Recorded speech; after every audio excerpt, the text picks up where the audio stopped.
Hi, this is Rachel Gable, and this is your Fair Cattle Markets update for the 6th of July.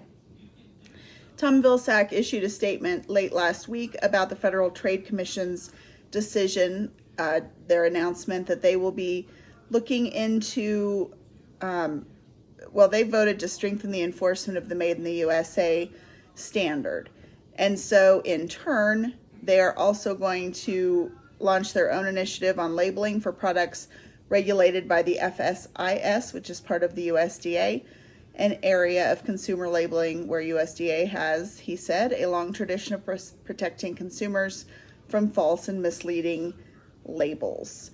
He went on to say that there will be a top to bottom review of the product of USA labels that will help determine, among other things, what the label means to consumers, and that will help with the upcoming rulemaking. The USCA released a statement, and it says, we welcome the USDA's announcement that it will initiate rulemaking based on the petition for rulemaking that USCA submitted in 2019, requesting any beef product labeled as made in the USA, product of the USA, USA beef, or otherwise indicated to be USA beef, come from cattle that have been born, raised, and harvested in the United States. Not a ton of news over the 4th of July weekend because so many things were closed, and of course closed in observance on Monday the 5th, but I'm sure things will heat back up as we move out of the grilling rally and see where some of these prices go. So we'll have lots of coverage. If you have not had a chance yet to see Carrie Stadheim's interview with Mark Gardner, it is on the Tri-State Livestock News Facebook page. I think it's on the fence post too. I'll check. If it's not, I'll share it there too. But it was an interesting conversation.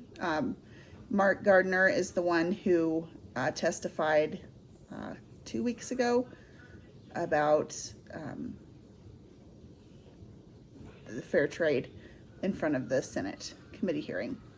So it was interesting, and we certainly appreciate Mark taking the time out to visit with us. We were able to visit with the USCA vice president right after he testified. So lots of good conversations there. If you haven't had a chance to take a look at that, I suggest that you do.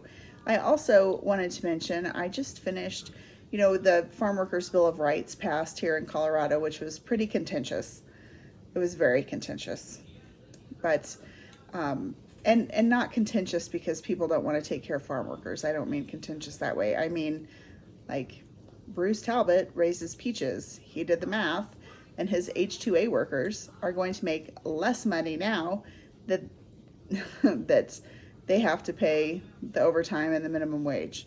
It's just a convoluted piece of legislation that, of course, the governor signed. But I just finished a book called The Four Winds by Kristen Hanna, which is about labor strikes in California in the Dust Bowl years. And it's one of those that it's hard to recommend because it wasn't like a enjoyable read, but it was interesting, especially in light of all of the labor talks on the national stage and state stage as well. So if you are an Audible listener, that's where I do most of my reading. If you listen to Audible, the narration is really incredible, and it's called The Four Winds, and it talks a little bit about farming practices, and it's pretty interesting. But at any rate, I'm sure we'll have lots of news heating up this week as everybody gets back to work today. Have a great week. I'm Rachel Gable, and this is your Fair Cattle Markets update for July 6th.